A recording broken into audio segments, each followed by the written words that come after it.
Praise the lord. నిన్న మనమందరం కూడా ఫ్రెండ్షిప్ డే సెలబ్రేట్ చేసుకున్నాం. మన క్లోజ్ ఫ్రెండ్స్కి చాలామందికి కూడా ఫ్రెండ్షిప్ డే విషెస్ చెప్పాం.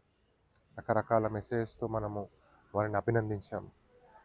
అయితే మన ఈ ఫ్రెండ్షిప్లో కొన్నిసార్లు వాళ్ళ పరిస్థితులు బాగున్నప్పుడు లేదా బాగాలేనప్పుడు కూడా మనం వారి చేయిని విడిచిపెట్టి ఉండొచ్చు.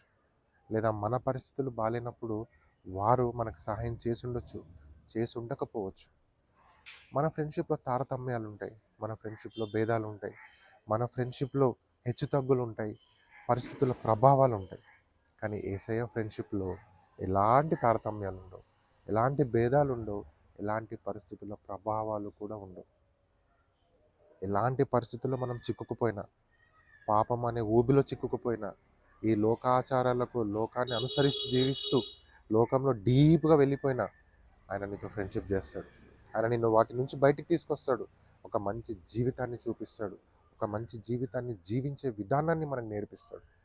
అలాంటి ఫ్రెండ్షిప్ కోసం మనం తాపత్రయపడదాం. ఆ ఫ్రెండ్షిప్ పొందుకోవటానికి ఎలాంటి పరిస్థితులనైనా సరే అధిగమిద్దాం, ఓవర్కమ్ చేద్దాం.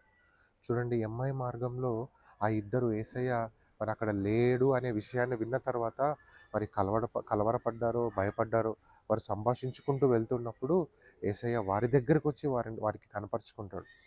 అలాంటి యేసయ్య మన యేసయ్య.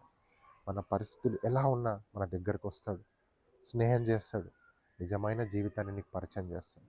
సో అలాంటి లైఫ్ నీకు కావాలనుకుంటే మన స్నేహితుడైనటువంటి యేసయ్యతో మనం స్నేహం చేద్దాం. What a friend we have in Jesus అనే సాంగ్ ఉంది కదా, నిజంగా అలా మనం చెప్దాం.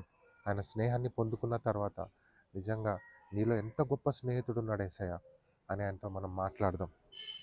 ఆ ఫ్రెండ్షిప్ కోసం తాపత్రయపడదాం. Happy friendship day. God bless you.